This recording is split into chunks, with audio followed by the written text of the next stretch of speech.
Okay, here we go. Want to put her in the mood? Watch a horror movie. When we're scared, our brains pump out dopamine, the same chemical we release when we're aroused. You believe everything you read online. It's like with the paint cans. Oh my God, are we seriously back to the paint can debate? I ended that last week. I was unconvinced. No, we looked it up. That ER doctor said that the paint can would have smashed the robber's face in. Just admit you're wrong. Dude. What? She's like twice our age. I really don't think it's gonna happen. 5 years, big deal. My parents are 5 years apart. You don't get it, Luke. Ashley's a 10. A solid 10, and you're like a Never mind. She likes me, I know it. It's tonight or never. Okay, go ahead, but my brother gave me weed, so instead of trying to bone your babysitter, maybe we could just, puff puff. No, man, I'm going through with the plan. Don't mess it up for me. That the only thing we have to fear is fear itself. No. Be afraid. Be very afraid. There's nothing to fear except God. Whatever that means to you. Do I look like someone who cares what God thinks?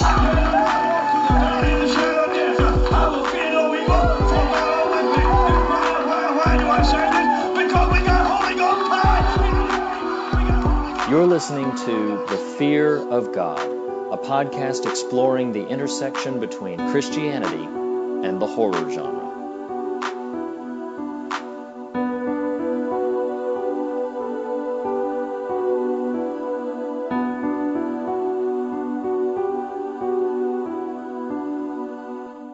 Hello and welcome to an extremely special episode of the Fear of God podcast. Your favorite podcast, my favorite podcast. As we say on the Fear of God, it is the beginning of wisdom, but it is definitely not the end of the conversation. And I anticipate that we're going to have a very cool conversation today.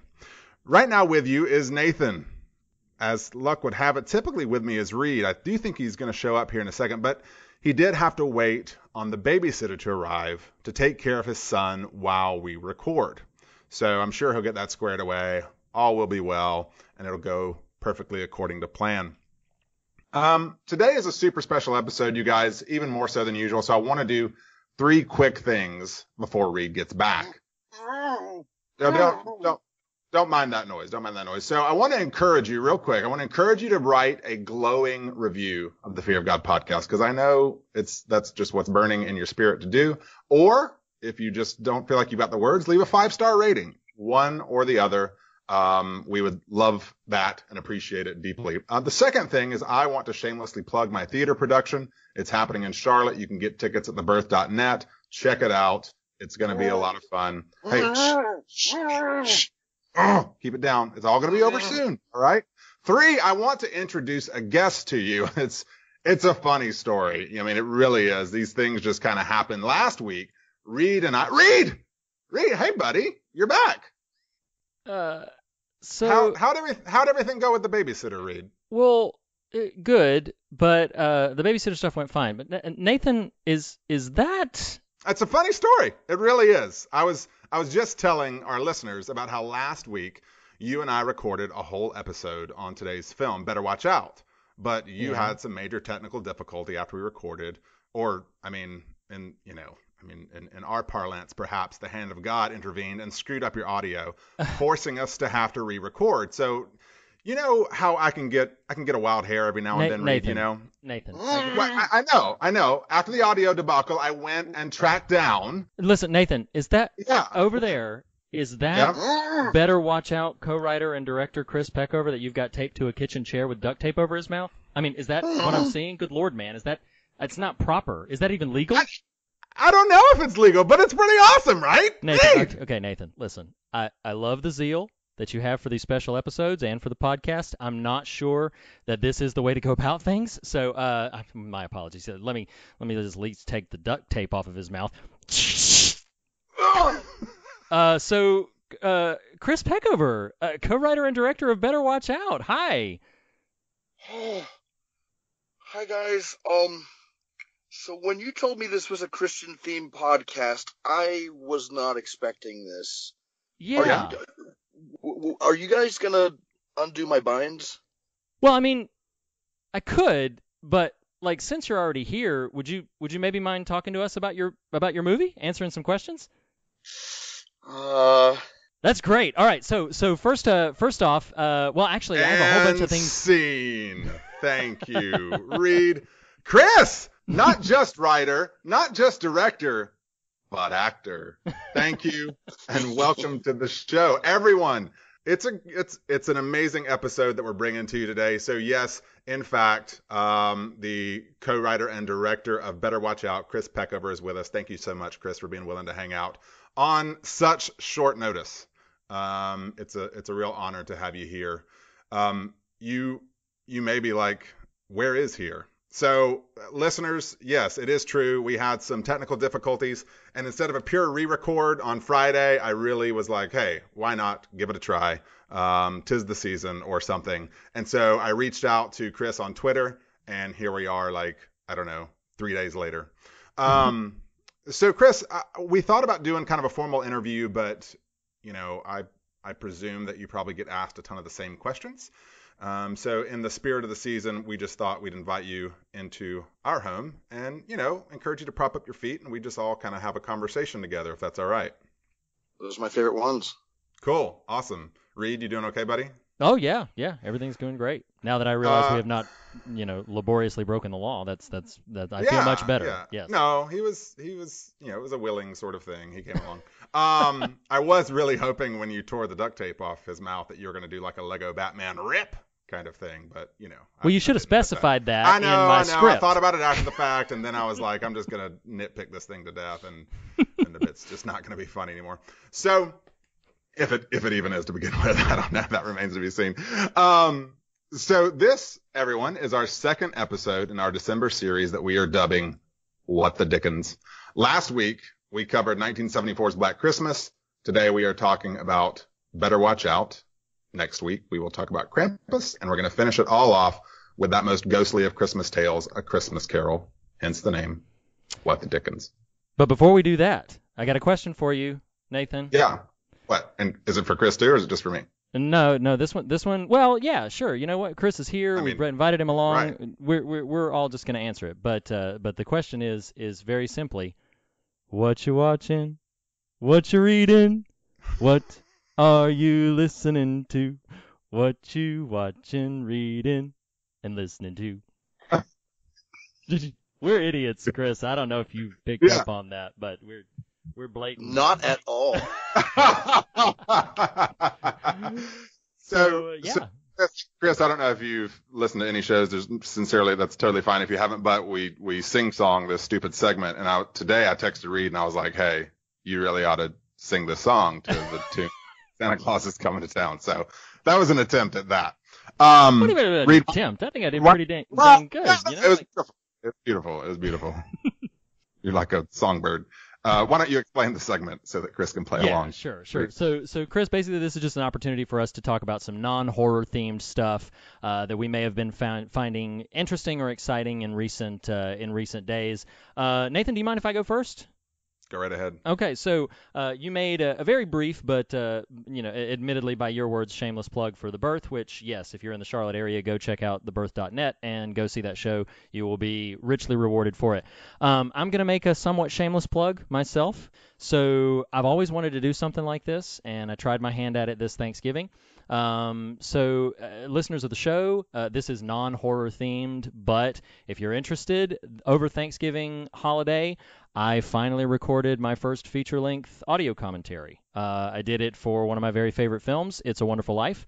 And so those of you who have listened to the show for a long time, you know I love It's a Wonderful Life. And so if you've ever wanted to hear all of my thoughts on that, I finally recorded my first feature-length audio commentary. Officially, the commentary is free. So if you are interested in it, you can simply email it for me and I'll send it to you. But I am asking if you would like to sort of participate in sort of, just donating to that cause or whatever. Any donations that I get for the commentary, I'm giving to the charity known as the Giving Tree. which basically provides Christmas presents for people that are, either don't have the means or something has happened. We've had a lot of fires out here in California. So basically, if you're interested in that, in contributing to that, or if you just want to hear the commentary, email me specifically at readlackeytalks. That's all one word, readlackeytalks@gmail.com. I will send you the commentary for It's a Wonderful Life, and then a link to where you can contribute by donation at your discretion if you so choose. So I'm kind of using my segment for what you're watching, reading, listening to make that shameless plug, but there it is.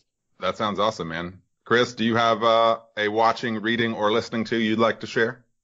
Yeah, ironically, I'm not a full-on religious person, but I'm reading this very interesting book that it's pretty amazing. It was written in the early 2000s, and it's called The Righteous Mind.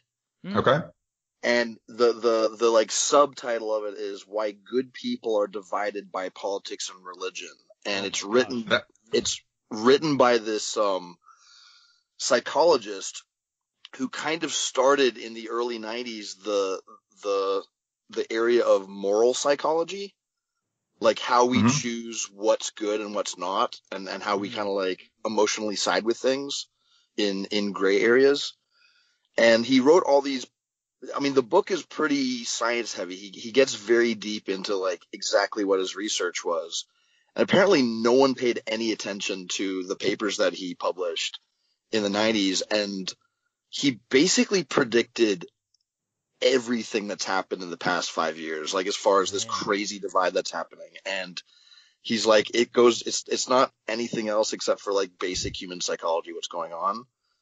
And it's been pretty wild, especially with like the Trump divide and the religious divides and just all the social divides that have been happening. He predicted everything. It's crazy. So I'm kind of eating this book up, and it's just changing even like how I interact with people, because I'm kind of like trying to do a better job of avoiding that divide that he keeps saying we're kind of just like psychologically pushed towards. So. Out of curiosity, was that recommended to you? Did you stumble on it? How did you discover that work? Yeah, I got a screenwriting buddy who's pretty awesome. He wrote the highest grossing Spanish language film of all time. Okay.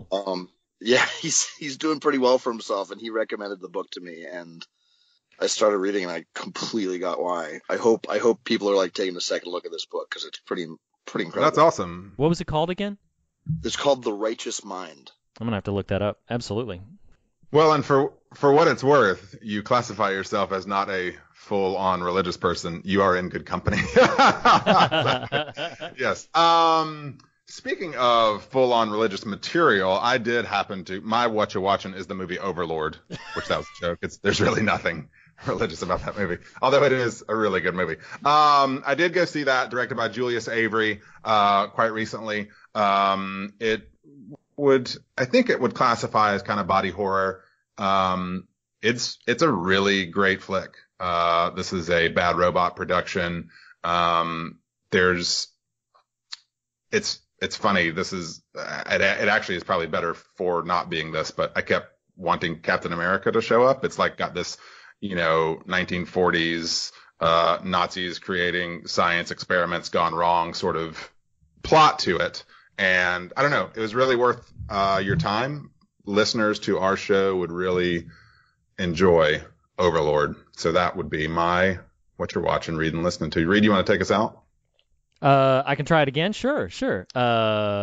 What you watching? What you reading? What are you listening to? What you watching, reading, and listening to? Now, see, I heard it a lot more that time. I don't know what it was about the first time. You are the most critical, but we're not friends. No. All right. So we are friends, and Chris is our friend. Everybody's friends here. So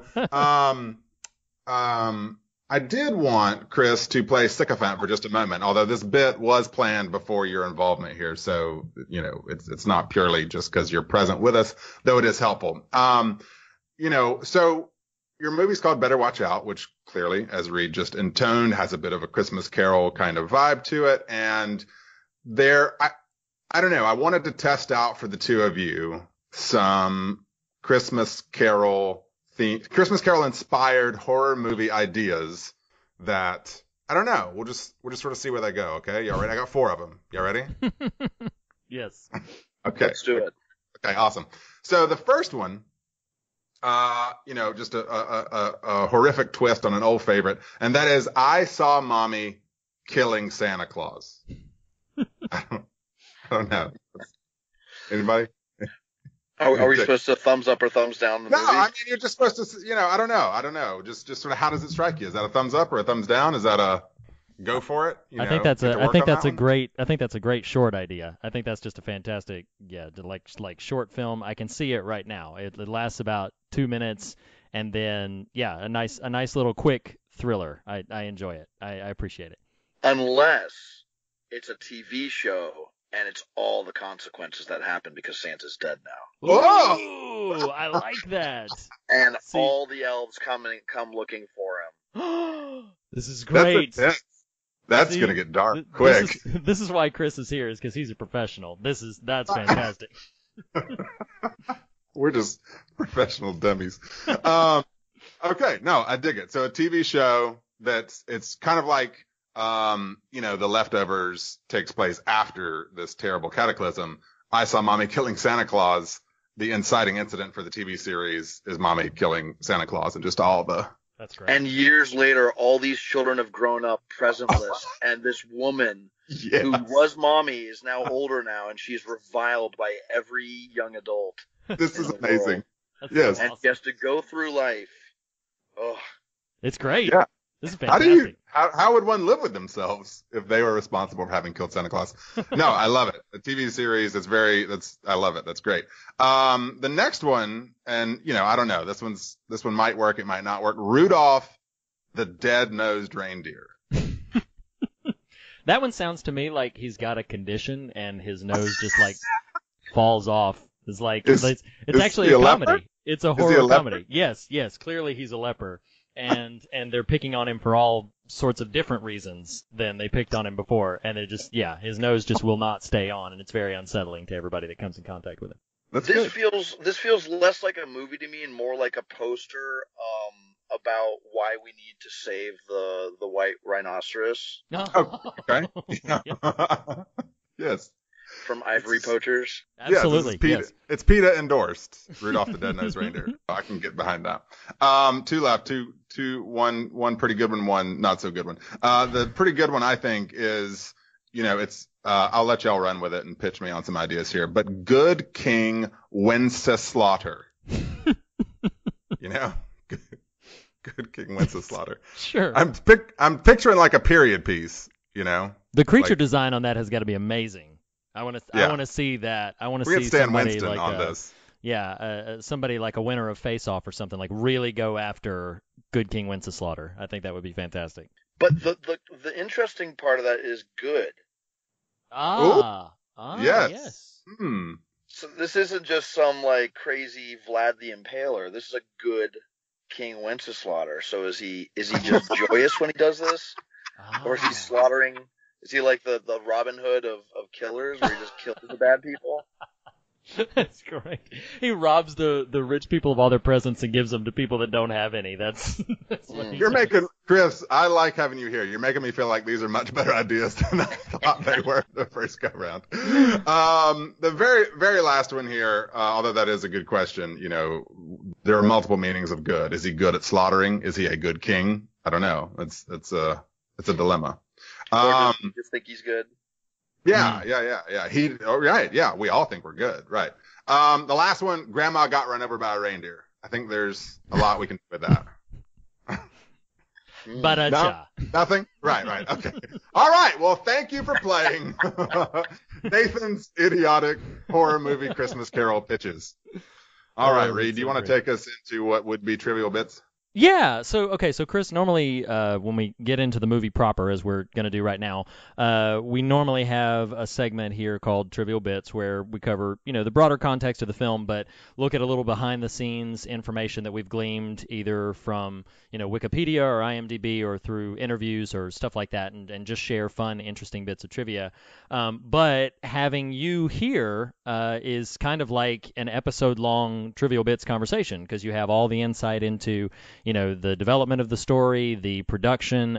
So feel free to chime in at any point during the conversation with any sort of fun anecdotal bits from behind the scenes or anything that you would feel inclined to share. But what I'd like to do at this particular moment is just sort of ask you. I don't know if you may get asked this a lot, but I like the idea of. Oh, actually, before you answer the question and before I finish the question, I'm going to say something that I didn't prepare Nathan for, but I'm just going to throw it out here right now. So listeners know we spoil everything about the films that we're covering.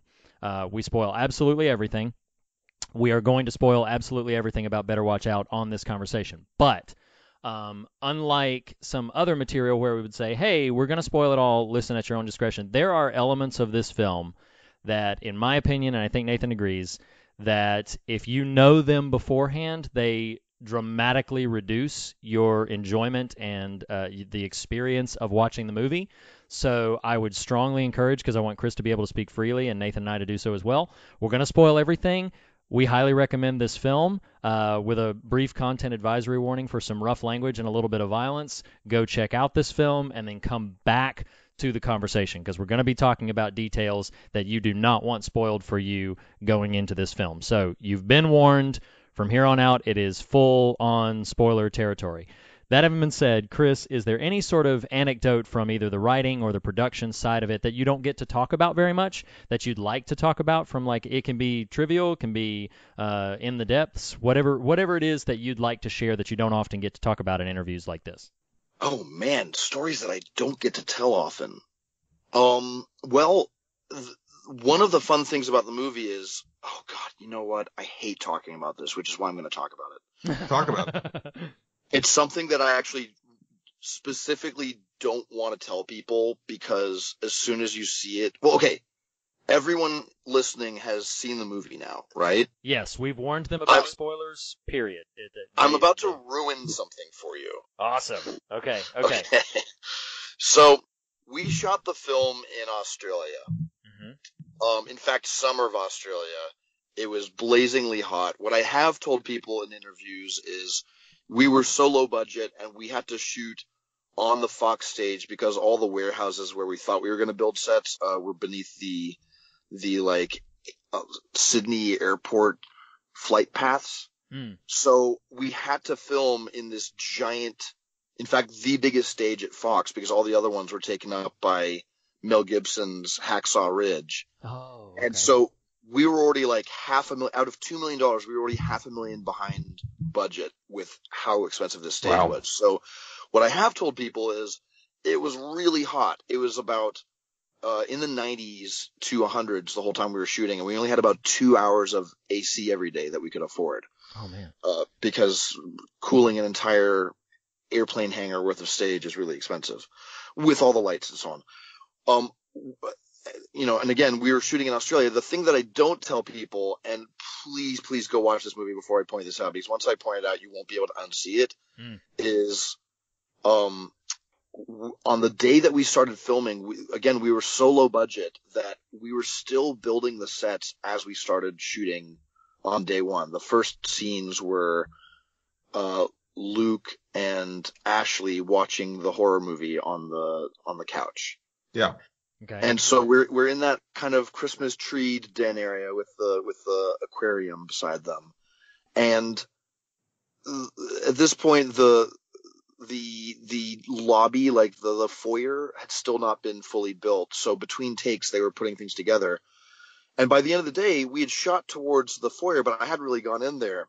And it was only once I entered the foyer at the end of the day I said, guys, what's going on with the doorknob? And it ends up, did either of you guys notice how high the knobs were? Yes. Oh, I hate talking about this. Wow. So something I did catch before we started filming was they'd put Australian outlets in the walls instead of American ones. So I said, guys. So they got on top of that.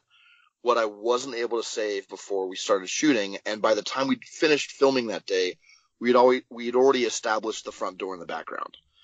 And so that doorknob was there to stay. And I just gave up on the doorknob thing. And so all the doorknobs in the house are really high. They're like nipple height.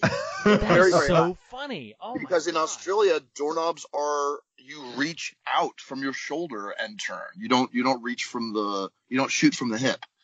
Oh my gosh. So everyone's always like, were you doing some German expressionism, like trying to make them look like little children as they're getting, attacked through the house? And I say, no, but they're all, like none of these actors were that tall. They're all about 5'4". Sure, yeah.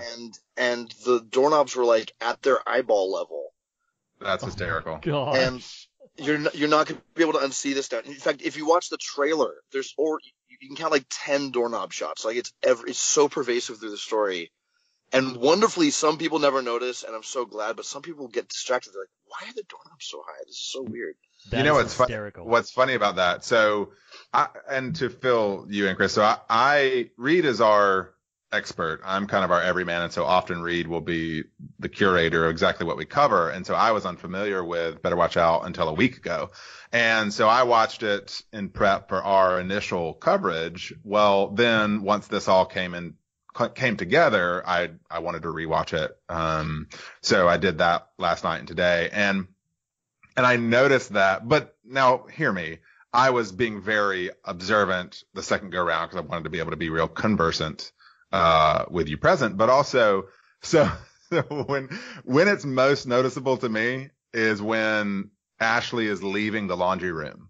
Like, God, yeah. When she I'm sorry. It really doesn't take anything away from the enjoyment of the film, especially if it's your first time watching it. But it was funny because literally I thought, is that an Australian thing? Because I knew you had filmed in Australia just from listening to interviews and stuff. So that's really funny. That's Will hysterical. you? Chris, will you real quick? I know, and since you and I first communicated, I've read a lot of interviews. I've listened to a number of podcasts, and I note your need often to dance around the story and the plot. We usually do this when we cover a piece, do a brief summary. Will you summarize real quick, totally spoiler full for us, for our listeners? Because we do have people who just enjoy our podcast and don't always listen to every single thing. And so that they have context for where some of this conversation goes, will you just give a spoiler full version of a summary? Absolutely. But before I do, I should give a caveat to the story I just gave, which is the man who did the production design for my film is actually a giant, incredible force. His name's Richard Hobbs, and he was the supervising art director on Mad Max Fury Road. Oh, wow. Sweet. In fact, he couldn't even be at the wrap party at the end of our movie because he had to fly up to Queensland to be the supervising art director on Thor Ragnarok, and then he jumped on to Aquaman. So this was the first not $200 million film he'd done in ages, and he doesn't productionize often. He's usually second in command as supervising art director, but he's really good at building sets. And so when he saw this mistake, and again, because he always lives in Australia, he'd done all his research, but he had not thought of that simple of a thing. He kicks himself so much about this. So I want to give this with a caveat of my production designer is so embarrassed about this too. So if you ever see him, don't point it out because it'll just make him melt through the floor. Wow. And we don't want to do this to him because he's a lovely, lovely, very talented man. Oh, that's awesome. That's great. Okay. So the plot you see, when I pitch the movie, I say the movie is it's a very kind of like John Hughes setup. It's a 12-year-old boy who is telling his buddy at the beginning of the film, like, basically, tonight's my last chance to have sex with my babysitter. She is moving next week, and I'm in love with her, and against his best friend's kind of suggestions that she's like significantly older than you, he goes through with the plan of he's going to make her watch a scary movie, which he hears helps girls get in the mood, and he's going to light candles and order some pizza and kind of put the moves on her. And as soon as he does, a home invasion starts happening. And while she's trying to kind of get him to safety into a closet somewhere, he's yanking on her wrist saying, like, let go of me. Let me prove to you that I'm a man. So that's the usual pitch that I give, but that's really only the first third of the film. What actually is happening is there is no home invasion. There are no bad guys.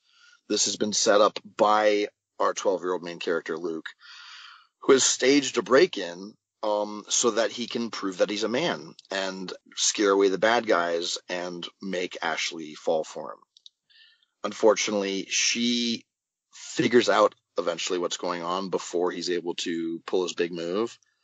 And so Luke, having to think fast, knocks her down the stairs, and she wakes up tied to a chair. And the rest of the story is a very twisted, very kind of like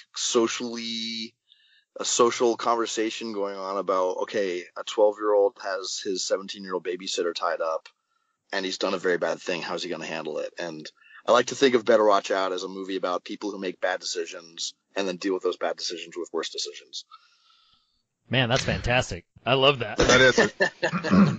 That is great. Let me ask you a quick question here, and you know, this may even steer us into a different segment, but on my rewatch, and I started asking myself, so to tag onto your spoiler-filled, you know, kind of note there, Luke, the lead character that Chris just referred to, ends up attempting to murder 4 different people through the course of the film, gets away with, or actually does 3.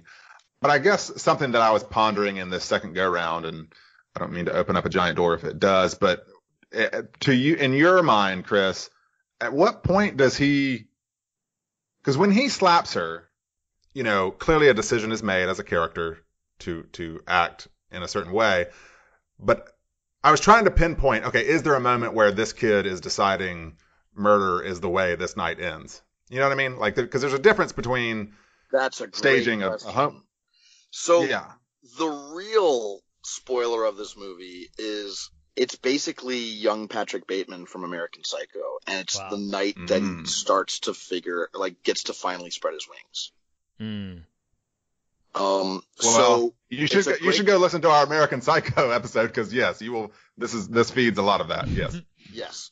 This is a burgeoning psychopath getting to discover this side of himself he's been aware of it. He's never gotten to act on it. So this is like the night where he finally gets to try out some of his, his fantasies. Right. I think while she was passed out, before she wakes up, he has already figured out, listen, there's many different paths that could go tonight. What Luke is good at is playing chess. So, but what I do know is that, by the time she wakes up, he's already decided that he's going to try to pin this on, the boyfriend and the ex-boyfriend. Sure. Yeah. One of the things, so you mentioned that this is steering a bit away from what Nathan had mentioned, but it's typically, I don't know what you've been brought up to speed on our normal format. Normally we kind of open with some trivial bits, then we go into what we like or didn't like about a film. There's really nothing we didn't like about their film, and that's not just because you're part of the conversation. We really both very highly enjoyed it. And then we go into like what scared us, and then get into some thematic stuff. In The Realm, one of the big beats on what would be on my likes list is I love the way, either in the writing or the performances, the direction, or both, or all of it, how you handled those ex-boyfriends. Because it would have been so easy, and in some ways you kind of tipped your hand that they were going to be stereotypes, just typical ex-boyfriend, obnoxious, whatever.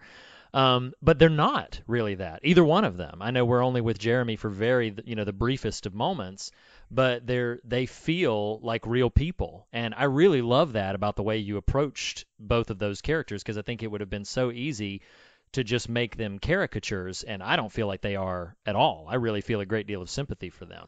Can you talk a little bit about that, their development as characters, and your thoughts behind those? Yeah, so that's actually the whole film, is playing with archetypes. Ashley is an archetype at the beginning of the film. Luke is an archetype. And one of my favorite things to do everyone says don't write archetypes. I disagree. Totally start with archetypes and then break that mold. Yeah. That's what's fun to watch is to say, oh, I have this character pegged, just like you think that you have the movie pegged.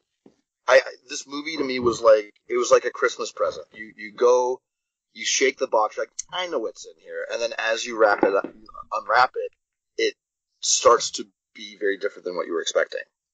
Yeah. Even with the characters, with the plot, just everything. So, on the page, I wanted to set up the boyfriends as being kind of like, the first boyfriend is kind of just a very kind of like aggro, like dude. He's like chewing on pizza, being like, "Oh, pizza." But then there's this sensitive side to him, like when they say she's upstairs and he's like, "Hey, I hear that you're dealing with some like lady problems. Do you need me to go get some tampons?" And he's kind of as silly as the line is, it's kind of sweet. And then when they're tied up together, he has this really heartfelt monologue that was great. I played for laughs because it's kind of like not good timing to have a conversation like this. And she's in the middle of cutting herself loose and she looks at him like, "What the f*** are you talking about?" Right.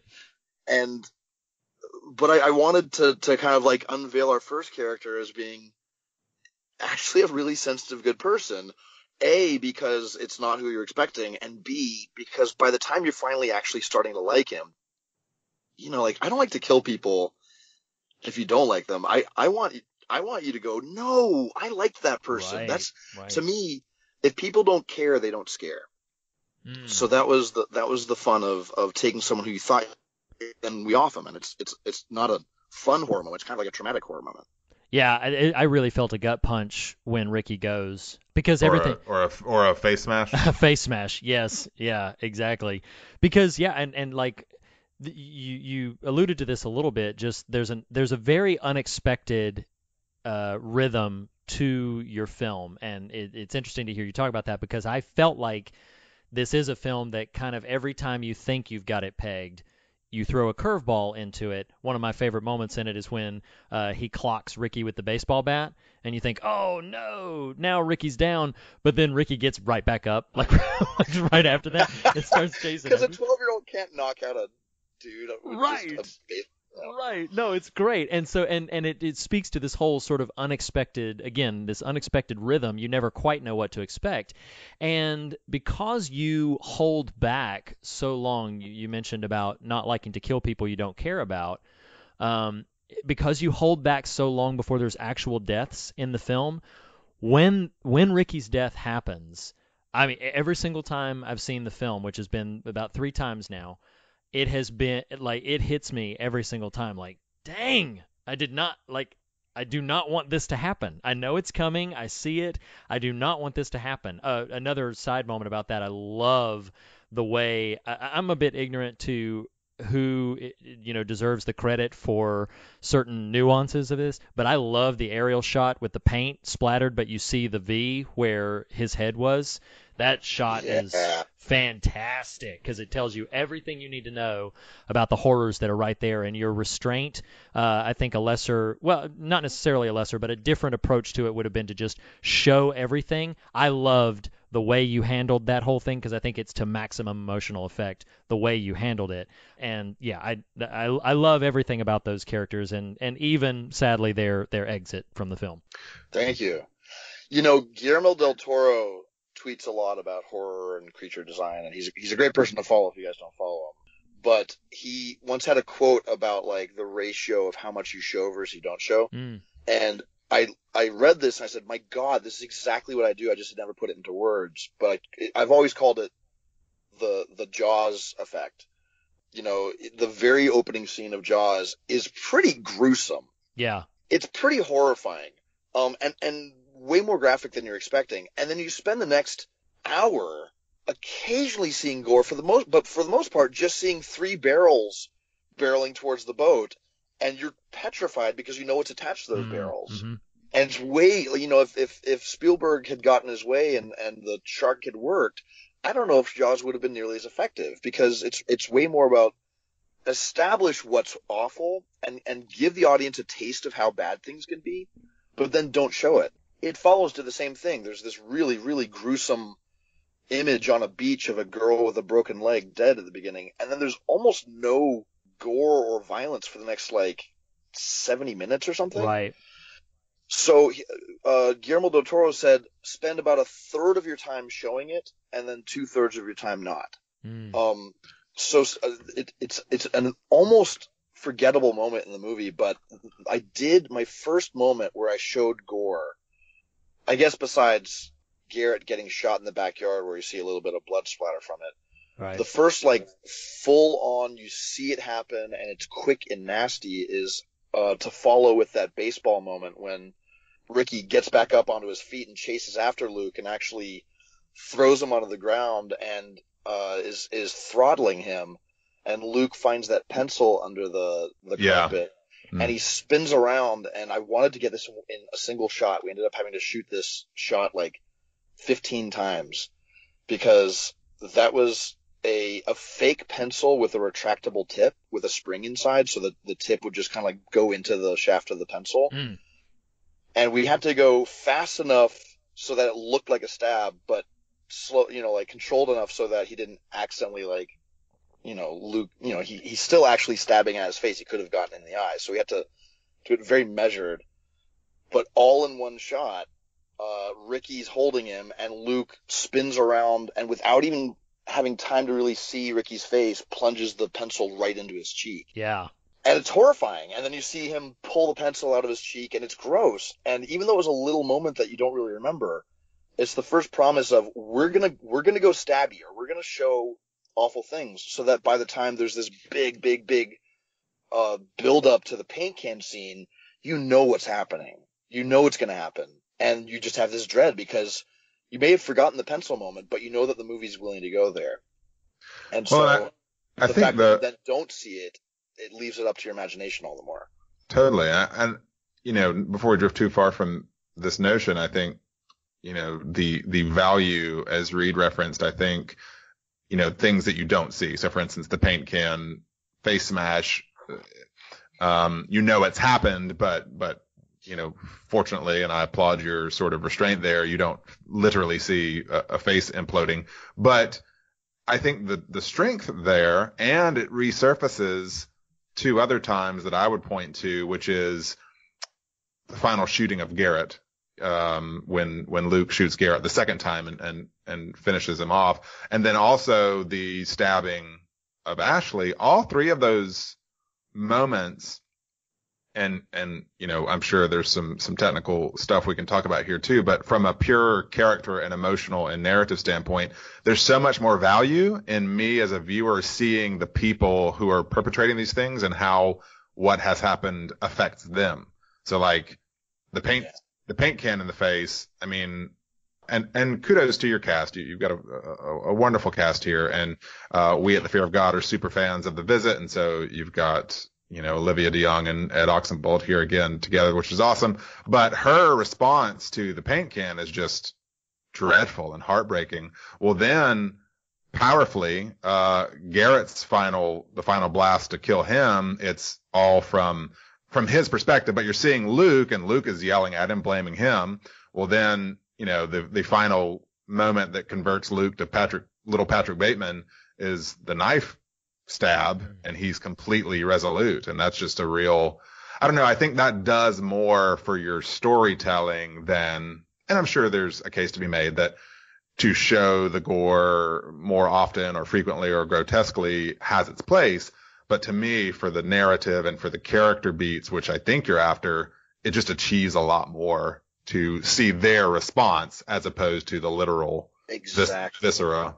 Yeah, because as long as you know a movie's willing to go there, there's nothing scarier than seeing someone's face reacting to something that you're not seeing. Yeah. Sure. Yep. If the pump of your imagination's been primed, to me, the most exciting shot in the movie was in the paint can scene when I cut to Ricky's feet as they kind of shudder from getting the impact. You see the paint actually land behind him on the floor, and then you see this yellow paint start dribbling down his shins in the foreground, and then some red blood dribbling down his shins, and you see everything that you need to know. It's great. No, it's fantastic. I love his line too. And here's another thing that listeners who probably have not seen the film but just ignored us entirely and then just barreled right into the conversation. This film is also terribly funny. Like, there's a lot of both subtle and overt humor in it. And I like Luke's line later in the film where he's like, "You look like a hot dog." Because it's like the yellow paint mixed with the blood. I'm like, yeah, it looks like ketchup and mustard. That's a brilliant throwaway line, but it's so great. There's little subtle touches in there that I think the film really rewards viewing multiple times because you pick up on things that you might have missed the first time through. Like those little lines like that. Absolutely. My favorite movies are ones that completely change the second time you watch them. A good example being like The Sixth Sense, where once you know the twist, the movie's still excellent. Absolutely. Yeah. And it's been fun this year. You know, last year it was really fun watching on social media people discovering the movie and saying, "Hey, this is some thing that went under the radar. It's really good." And then this year it's been fun seeing people being like, "I'm just watching this for a second time," and I had more fun the second time because I knew what was really happening, and yet now I got to see how the setup happened for it. Yeah. And like, you know, like I don't know, there are definitely some holes in the movie, but I did a real good job of hiding them. Like a lot of people, yeah. For most people, when they watch it through again, they're like, "Yeah, every single setup gets paid off in some way." Well, what's so funny about that? So I am a fan of the movie watching experience that's completely fresh. In other words, like, especially for what we do for Fear of God, if Reed's like, "Hey, these are the couple movies we're covering," if I'm unfamiliar with them, I will generally not familiarize myself with them and just sort of turn it on. I won't read the summary. I won't, watch a trailer. And so I knew nothing about Better Watch Out before that first viewing. And but I'm a savvy enough I think I'm a savvy enough film goer and hopefully a smart enough adult. In those first 20 minutes, you're like, like the rhythm the pace is a little interesting. Like but it was so subconscious. Like I wasn't anticipating any sort of twist. I had no idea of the, sort of elements that were coming. So then when he slaps her, I was like, what? I mean, it was a very real, like, okay, now I'm really on board now because, I just didn't know we're getting effectively two stories, which is this home invasion piece. And then this, as you've alluded, this kind of descent into madness, if you will. So I don't know. I was really a fan of the experience of watching it the first time. Chris, something we like to talk about is just sort of the scares aspect. Feel free. I am curious from your point of view, I know I'm kind of poising you for something that could be an hour-long sort of diatribe here, and so I'm trying to figure out how to make this a little more granular. But, you're a horror director, at least in this case, and one, feel free. I know you've done Undocumented, but I've not watched it yet. This all happened very quickly. But, speak to your kind of, entree into the horror world. I mean, what did you set out to do that? Reed, if you listen to any podcast, you'll discover Reed watched Psycho in the womb. So it was like very ingrained. It was very ingrained in him. But in seriousness and in deference to Reed's experience, I mean, he just has a real sort of, 30 years now of looking back at this. And so I'm curious from your standpoint, one, kind of walk us through, at least in brief, what got you into specifically horror, but two, I know this is a big question and feel free to follow it as deeply or as shallowly as you want, but kind of what scares you, what drives you, what sort of keeps you up at night, and compels you to put stuff like this on paper. Can you speak to that a little bit? Yeah. So, I mean, I gravitated towards horror really early, and it was partly my mom's fault. I don't know if you guys, I've told this story a couple times, but, when I was 5 and my brother was 3, our parents were like, we don't need to get babysitters. We're just going out for dinner, like a date night. So my mom rented Child's Play thinking it was a kid's movie. Oh my gosh. And put it on. And like, I don't know how recently you guys have seen this movie, but the very opening scene is horrifying. There's a madman getting chased by cops, and he does voodoo to put himself into a doll, and I was so frozen. I couldn't get up. I remember, like, being kind of catatonic where I could just watch but not move my body, and I couldn't get up to turn the TV off or leave the room. I watched that whole thing, and I was afraid of the dark until I was 13. That's 8th grade. Oh my gosh. I was terrified of the dark. Maybe the worst thing in the world was having to get up and go pee. So I will continue on what got me into horror as a filmmaker, but I'll answer the question of what are you most afraid of? It's putting my ankles or putting my heels on the ground to go pee, because I know Chucky's gonna swipe at my Achilles tendons, or sitting on the pot because I have to sit to pee at night because I've made too many messes otherwise. Sitting there because I don't want to turn the lights on, because when you turn the lights on, you're blinded and you can't see into the dark. So I keep it dark. But then I have this really long hallway view from my toilet. So sitting there, and you know how the dark kind of melds a little bit the further away it is from you. The scariest thing in the world to me is sometimes I can see a figure at the end of that dark hallway. It's being alone in the vulnerability of having your pajamas at your ankles in the dark in your own home. That's awesome. Yeah. But to continue your question of what got me into it, obviously, a part of it is I felt like I needed to confront this horrifying fear of Chucky and the. By the way, I've met Don Mancini. He knows that he ruined my childhood. So there's that, but there's also a good side to horror. Because as I got older, I grew up in the smallest county in Texas. It's called Rockwall, Texas.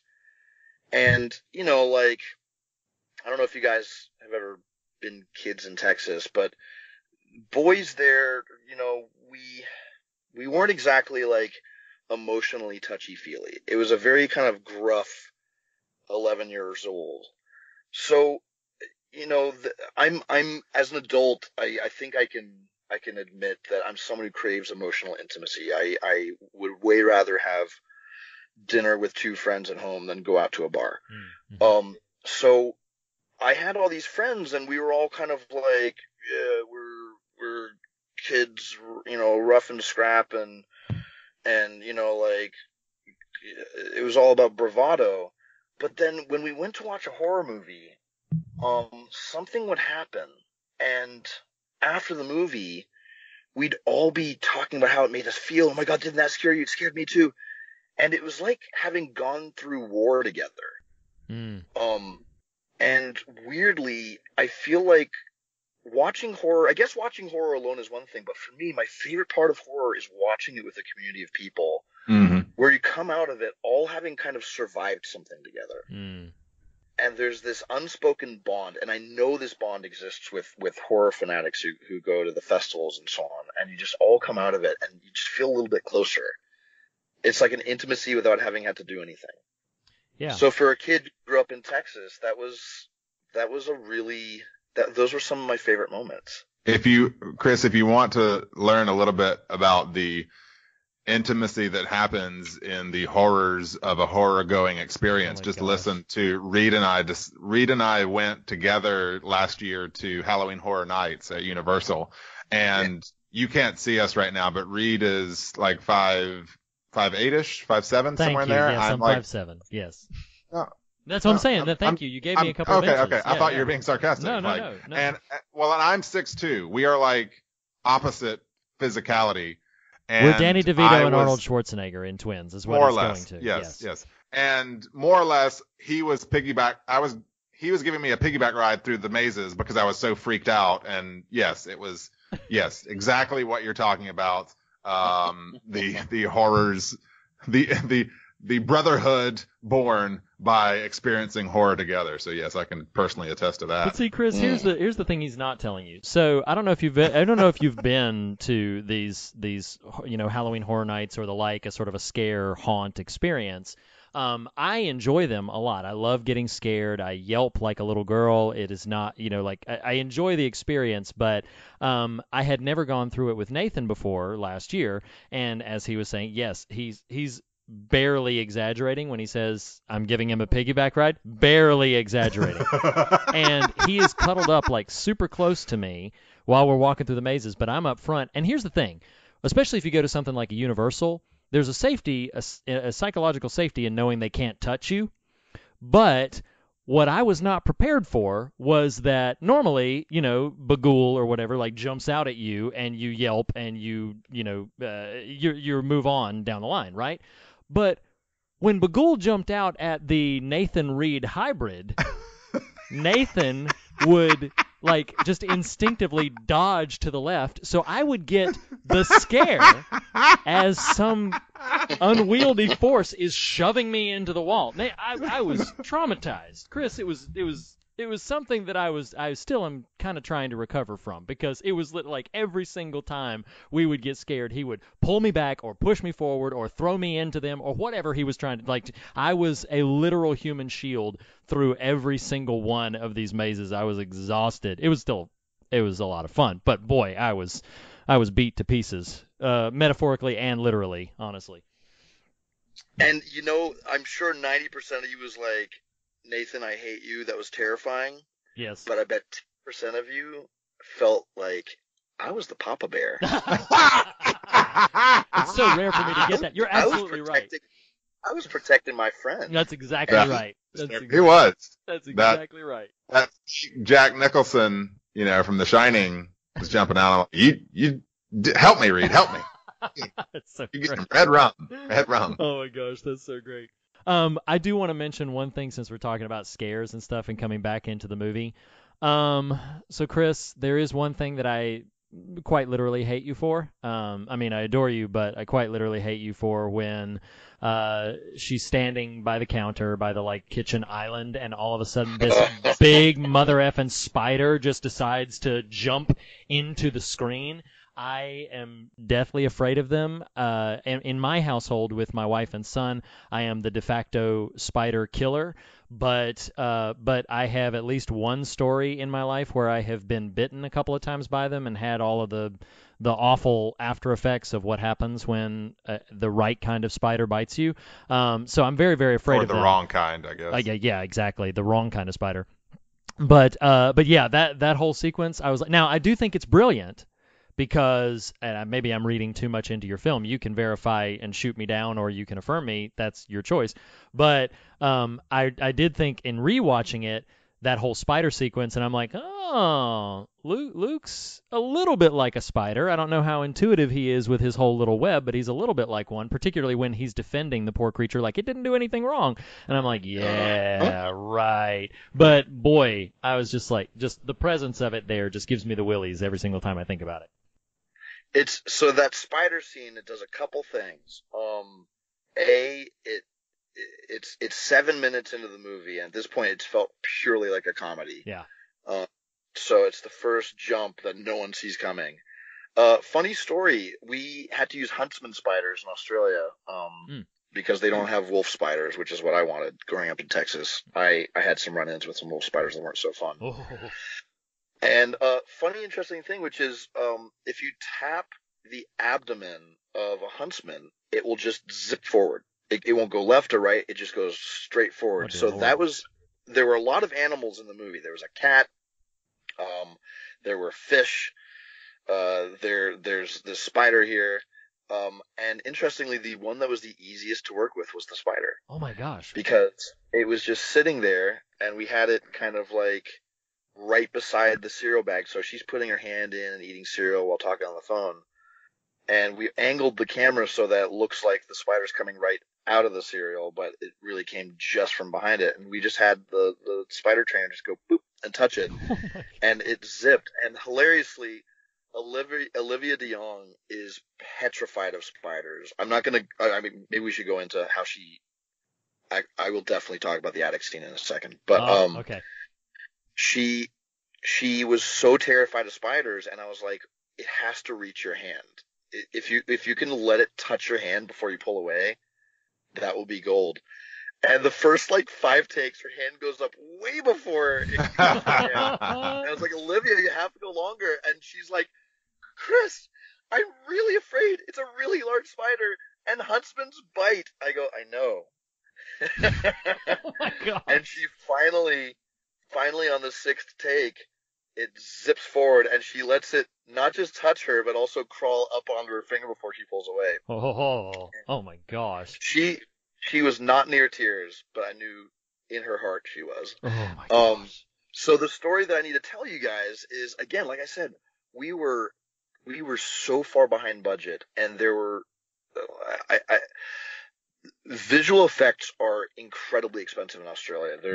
It's kind of like a small pond, big fish situation where there's just not that much competition. So the cost of doing VFX in Australia is 5 times what it is in the US. It's kind of absurd. So my producers were telling me we have to cut scenes that have VFX in them because this won't work. And one of the scenes was she needed to have a couple spiders on her upper body and face in the attic.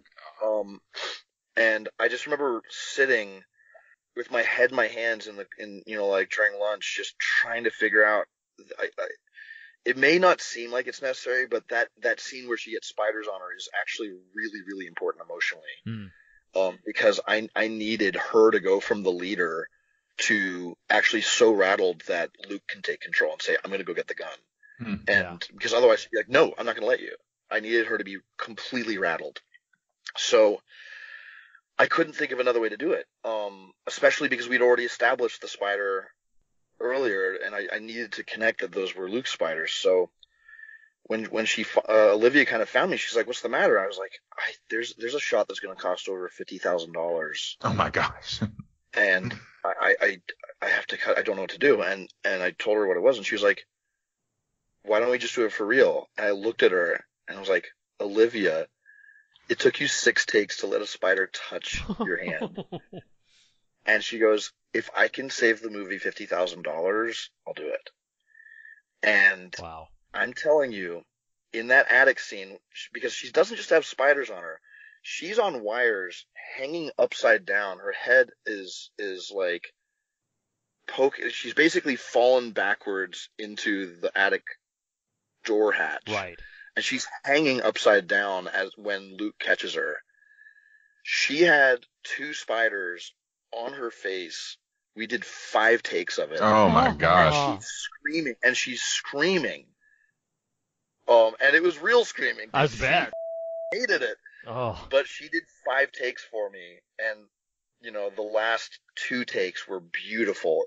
The other 3 takes, every time, the moment I said action, she starts screaming, the spiders just hop off her face because they were terrified. But we got 2 takes where they kind of skittered around her face, and one kind of went down her neck and onto her shirt. And it's entirely because Olivia de Jong is the hardest working actress I've ever met. Oh my gosh. She is going to, she's like Tom Cruise level. I will do anything. She's like Brad Pitt level. Nothing is too difficult for me to try and do. So, and she was only 17 when we were shooting. I can't wait to see where she goes because she's got so much, she's got balls. Yeah, no kidding. She's braver than I would have ever been. There's no way I would have done 5. I don't know, man. I'd have been like, we're gonna have to fundraise for this $50,000. I don't know how you're gonna make the movie. I'll be like, I'll start do a bake sale. I'm gonna go GoFundMe page or something. I'm not putting those things on my face. I'm just letting you know. Exactly. Well, hilariously, both times I watched this movie, I leapt up in the air when the first spider scene on the hand. Even having just watched it 2 days prior, that it happened, and it scared me again. I want to be sensitive to time, and I want to be sensitive to potential conversation here. And so I just again, so doesn't go without being said multiple times. Chris, thank you so much for being here. But I want to pivot us into some thematic ideas. And so when I first watched this, and Reed, feel free to throw in stuff as it comes to you, but when I first watched this, I'll say this. So I've got 3 daughters. They're all 10 and younger. And so I'm very cognizant of the shape of the world around me, and you know, some of the ideas you discussed that you're reading about in The Righteous Mind. And so I'm very sort of conscientious and sensitive to culture and how it looks and all that sort of stuff. And so when you start showing me this essentially crazy, but even that's too dismissive, perhaps, thoughtful, calculating child execute.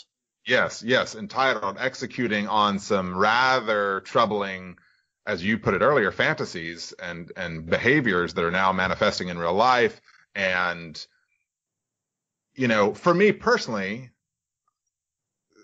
Luke, Reed mentioned earlier, we have no dislikes of this movie. I would only asterisk that to say the character of Luke is a giant dislike to me.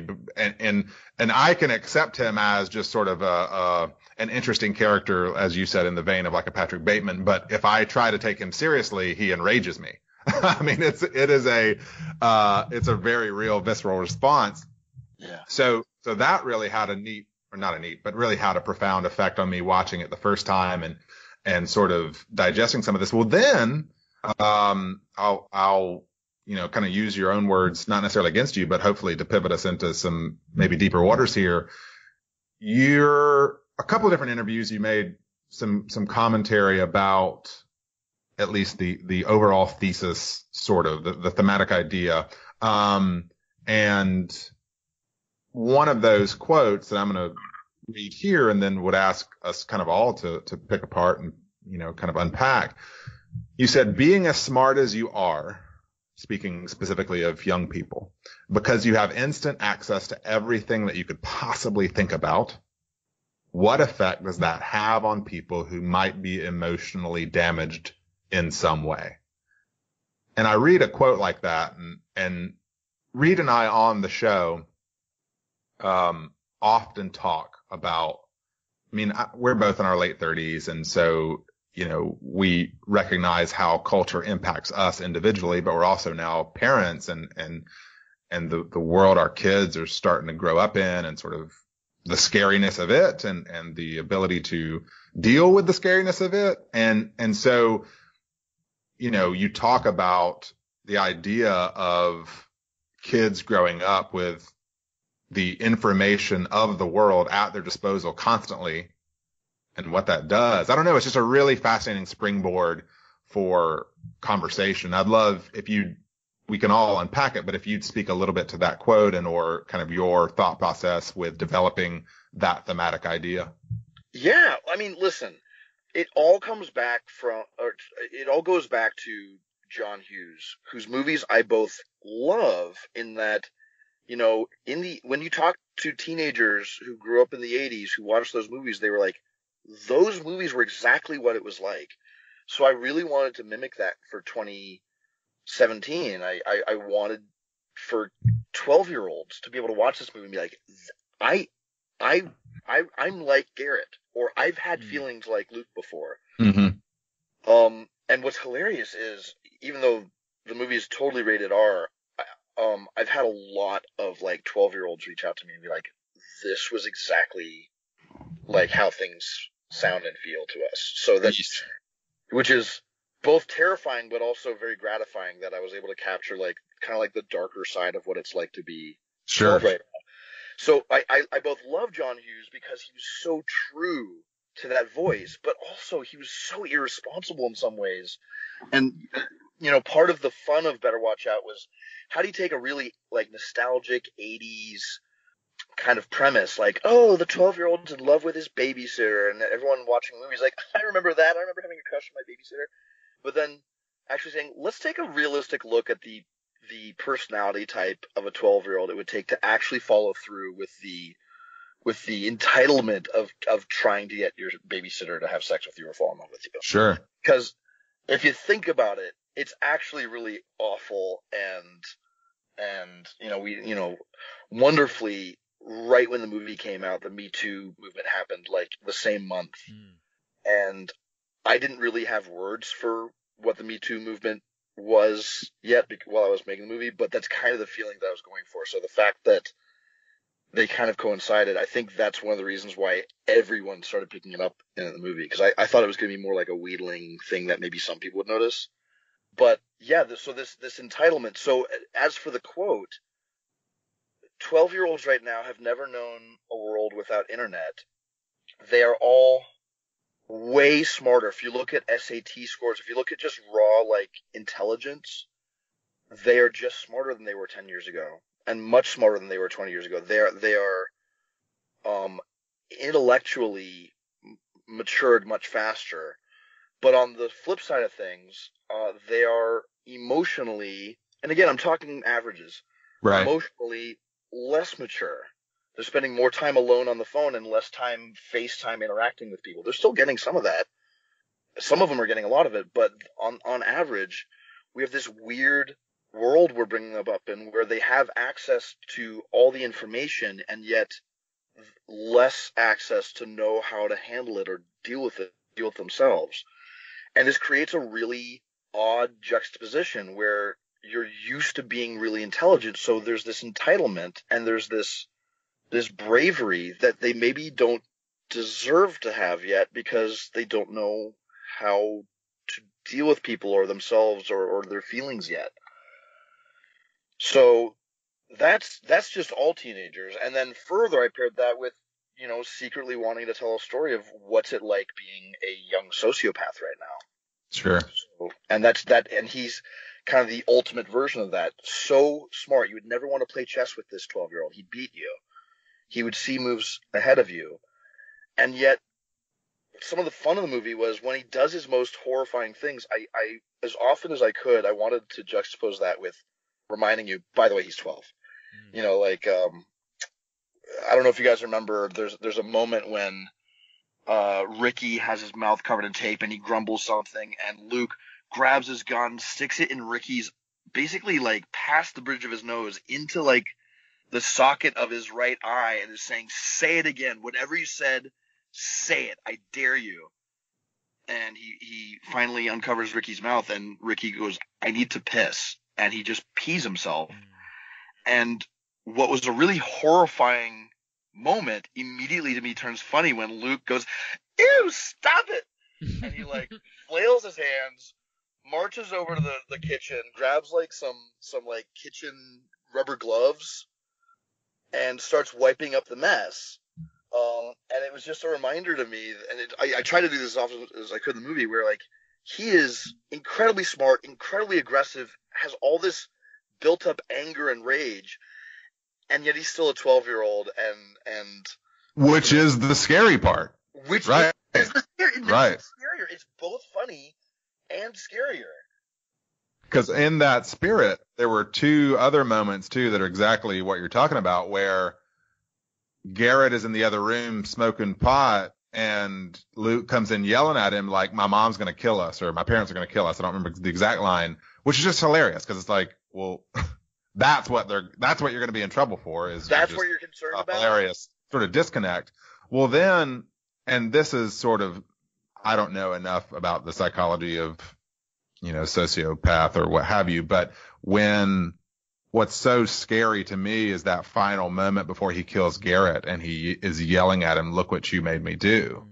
Like, why did you make me do this? And just that, it's exactly what you're talking about. It's off the charts intellectual aptitude married to bottom barrel emotional processing potential, capability, and the level of just disconnect is staggering. And again, it's maybe I'm in a phase of life where things like this freak me out in a real tangible way, in a way that they might not in a different era. But I look at Luke and I think, is it heightened drama for filmmaking? Potentially, but there are more and more Lukes happening every day, and it's scary as crap.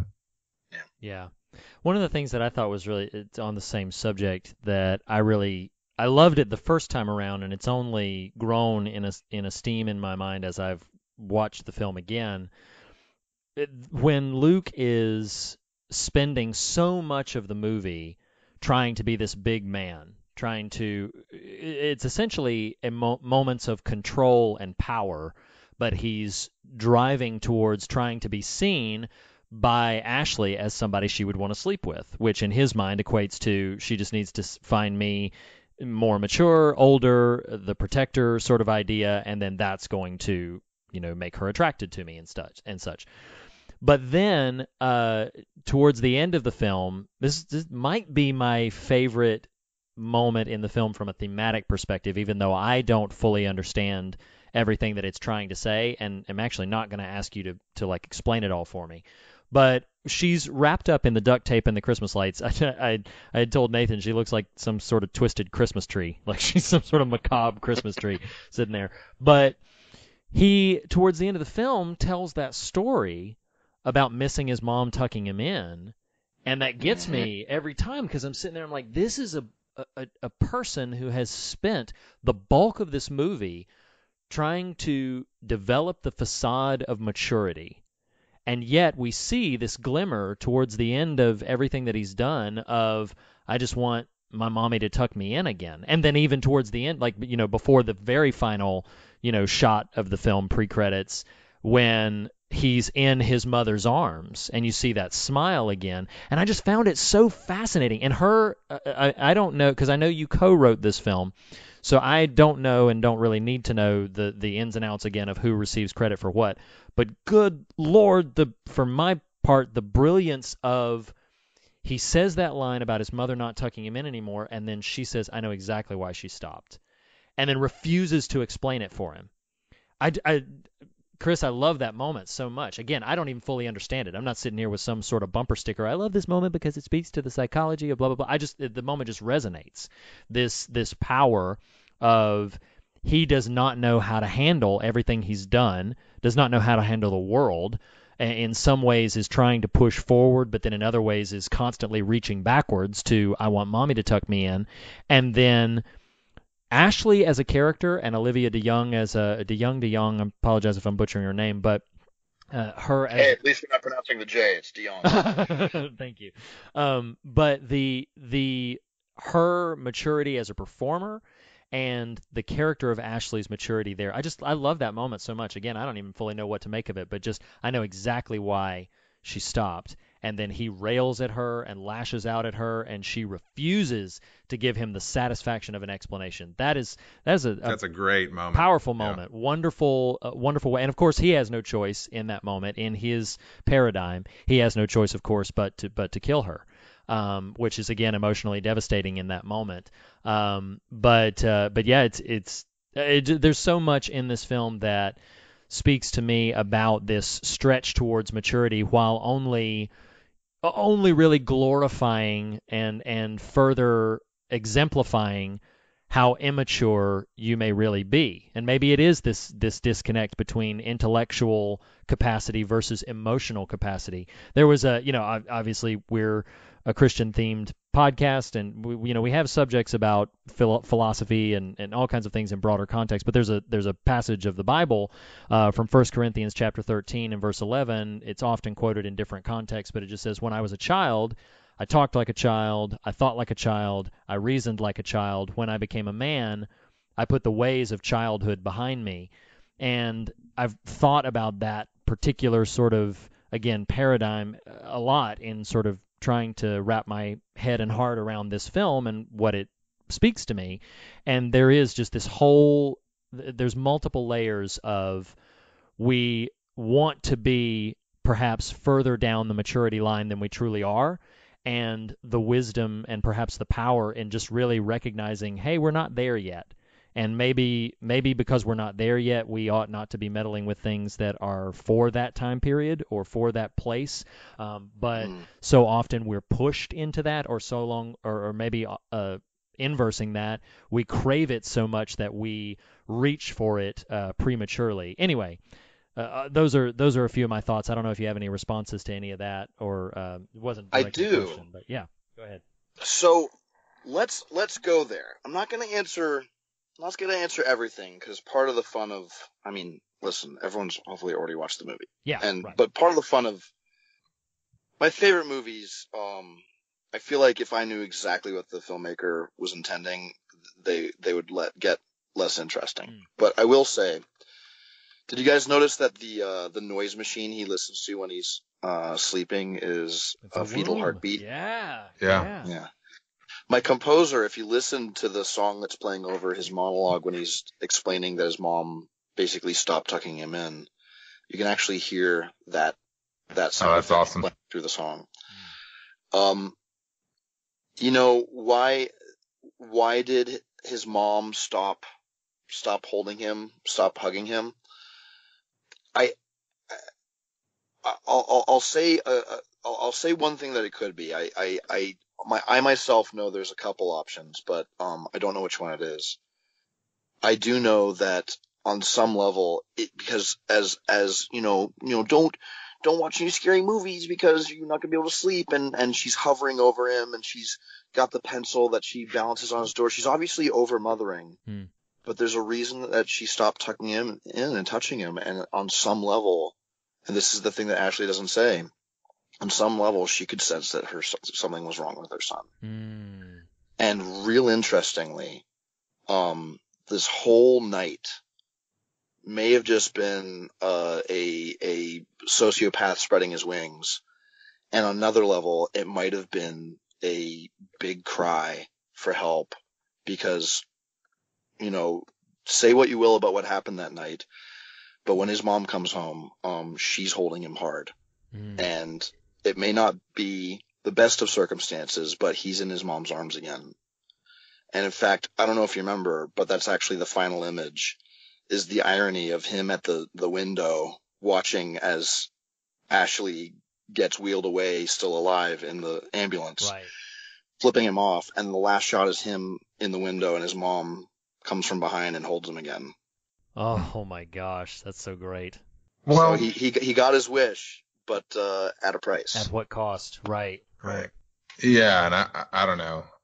There's the narrative literary version, which is the sociopath spreading his wings, which I think is great and really feeds a really cool trajectory character-wise. And then there's the social, examination of what happens when you funnel the world's knowledge into a brain unready for it. And, man. And I think it can be both.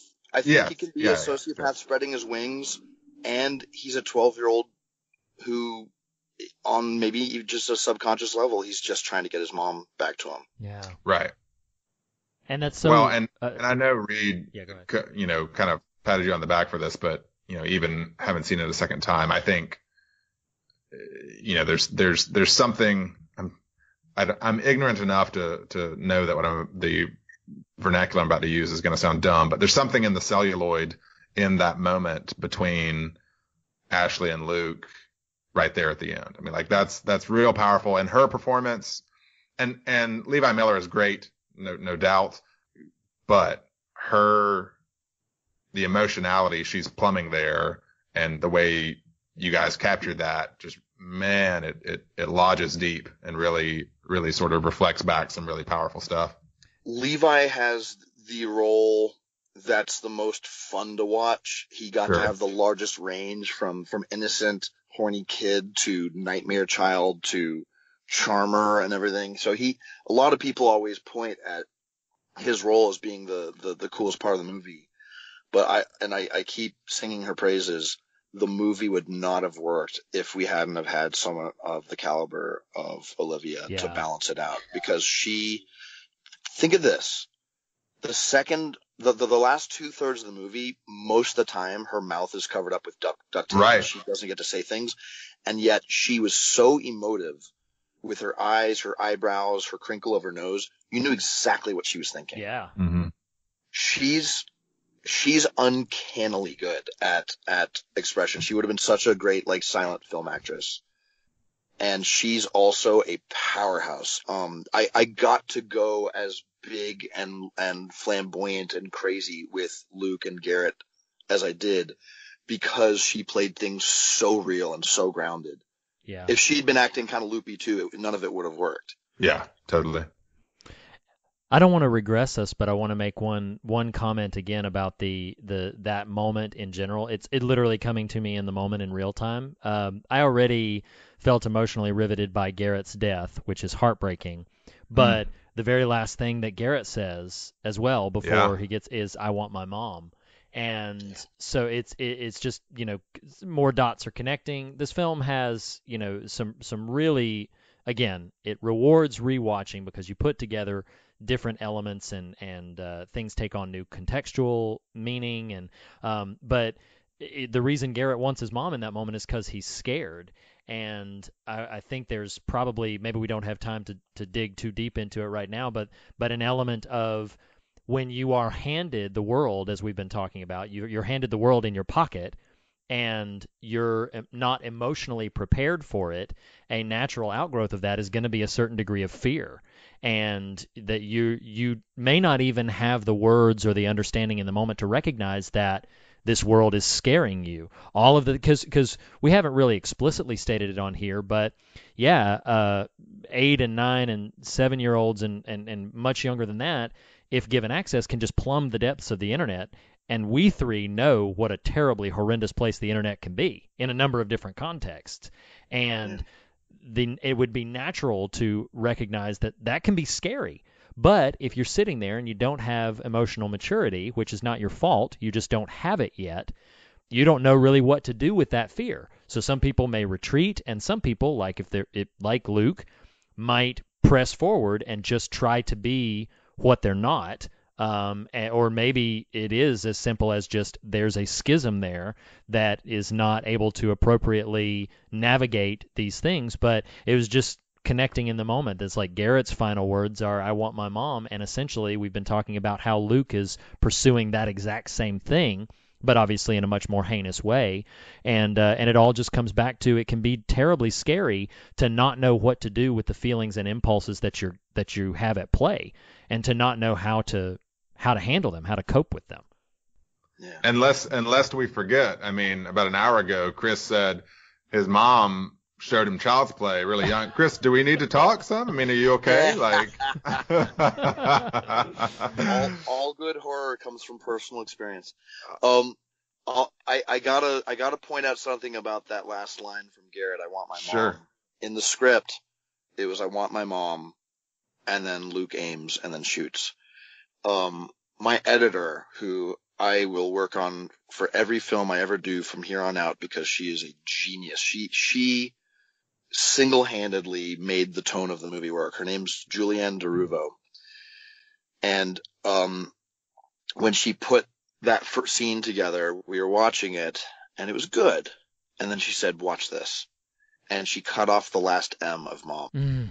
Oh, wow. Yeah. That's awesome. Yeah. And he says, "I want my mom." And in the middle of mom, he gets shot. Oh, man. And suddenly that scene went from like, "Oh, that was good," to that it's just heart-wrenching. Yeah. Oh, yeah.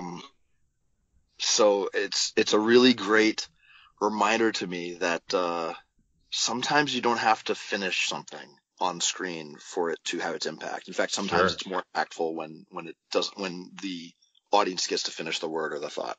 Yeah. That's awesome. Well, and in the spirit of that, I feel like we're at a decent place to kind of resolve things. I want to be sensitive to your time, Chris. But one, thank you so much. I mean, this has been a real thrill. Appreciate you being willing to 3 days ago be like, who is this Yahoo and what on earth is he talking about? So one, just thank you so much for being willing to come here. I do want you to more or less have the last word here, but tell our listeners, in case it proves difficult to, one, where they can find you online if they want to, kind of follow your career and what you're working on. And two, to the extent you feel comfortable and able, can you let us know what's kind of on the burner for you in the coming months and or years?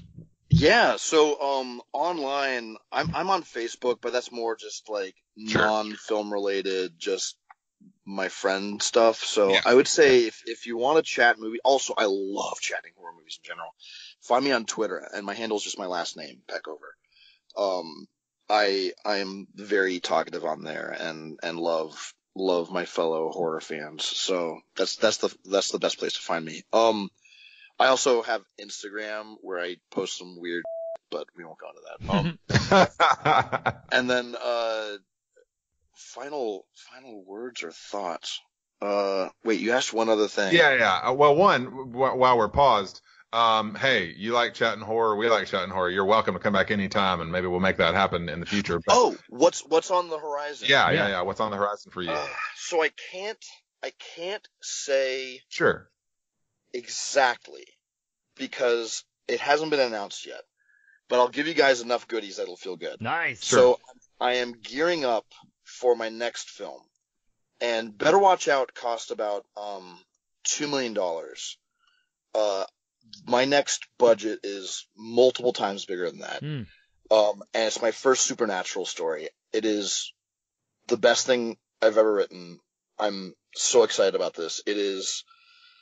If Better Watch Out was, so you guys will watch Undocumented and you'll be like, oh man, Better Watch Out is more entertaining. Undocumented is really good, but it's like Requiem for a Dream, like beat you in the face. Oh, heavy, yeah. Emotion. It's very. Can't wait. If you like to go there, Undocumented will go there. So Better Watch Out was kind of like me figuring out how to take what I'm good at and make it kind of like more accessible. Sure. This next movie is me learning again, because something I learned about how the industry works is, unless your name is Sam Raimi, a horror comedy will never, ever, ever perform well or theatrically. They just don't. Marketers just don't know how to do it. So it's unfortunate, but it's the truth. So my next film is me basically singing straight down the line, saying, given what I'm good at, not only how entertaining can I be, but also how commercial can I be. So I am going straight down. This is not going to be horror comedy. It's pure horror. It's still very emotional. We are in the middle of casting for it. So I am financed. We're in place. The producers and the director of the Maze Runner trilogy are helping get the film made. And we were in the middle of casting in late September, early October, when we had to put the brakes on because, again, I can't say which one yet, but a studio got wind of the movie and said, we want to get involved. Sweet. Oh, that's so awesome. We're now not casting, and on Thursday, I meet with the president of said studio to get the final round of like thoughts about the script before we go to casting. So I'll be doing one last polish over the holidays. I am so excited about this story. I can't say what it is about yet, but a lot of people have been likening it to like the original Poltergeist and The Conjuring and A Quiet Place, kind of like that ratio of like really scary when it's scary, but really like good character work and heartfelt when it's not being scary. Oh man! And I am so excited. Well, hang on. We'll turn off all recording devices and just feel free. I can tell you're excited. Feel free to just start spilling beans if you want. Oh my gosh! It's pretty cool.